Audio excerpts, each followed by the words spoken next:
લીંબાયત police station વિસ્તારમાં એક ગરફોડ ચોરી દાખલ થયેલી હતી અને જેમાં સોનાના અને ચાંદીના ઘરેણા અને મોબાઈલ ફોન સાથે આશરે 10 લાખ રૂપિયાનો મુદ્દામાલની ચોરી થઈ હતી.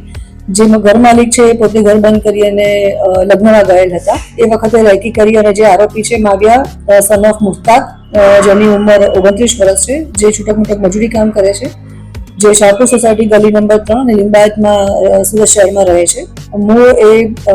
મૂળ ગામ ઇસ્લામપુરા, તાલુકો ધુલિયા અને જિલ્લો જલગાંવના છે. જે આરોપી છે એ અગાઉ પણ આવી ઘરફોડ ચોરી એના વિરુદ્ધમાં દાખલ થયેલી છે લીંબાયત પોલીસ સ્ટેશનમાં અને અન્ય પોલીસ સ્ટેશનમાં. પોતે જામીન પર હતો અને જ્યારે રેકી કરી અને ખબર પડી કે આ ઘર બંધ છે ત્યારે એણે રાત્રિ દરમિયાન ઘરફોડ કરી હતી, જેમાં આશરે 10 લાખનો સોનાના દાગીના અને ચાંદીના દાગીનાનો મુદ્દામાલ હતો.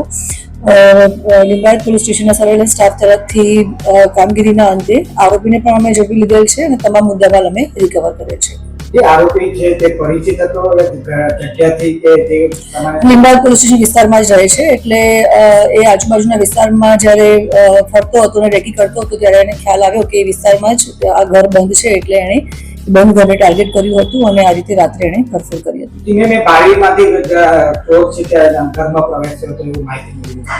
હા, એટલે એણે રેકી કરી હતી અને કઈ રીતે ઘરમાં પ્રવેશ કરી શકાય એ રેકીના અંતે એણે નક્કી કર્યું કે આ વેનેબલ જગ્યા છે કે જ્યાંથી તોડી અને ઘરમાં પ્રવેશ કરી શકાય એમ છે. તો ત્યાંથી એણે પ્રવેશ કર્યો અને આ રીતે એણે તમામ સોના ચાંદીના દાગીના સાથે 10 લાખનો મુદ્દામાલ ચોરી કર્યો હતો અને અમે તમામ મુદ્દામાલ સાથે આરોપીને પણ ઝડપી પાડેલ છે અને મુદ્દામાલ પણ રિકવર કરેલ છે. હા, આરોપીનો ગુનાહિત ઇતિહાસ છે. ઓલરેડી આ ઘરફોડ ચોરીનો જ આરોપી છે, જે એના અગાઉ એના વિરુદ્ધમાં 2 ગુના દાખલ થયેલા છે અને અત્યારે જામીન પર છે.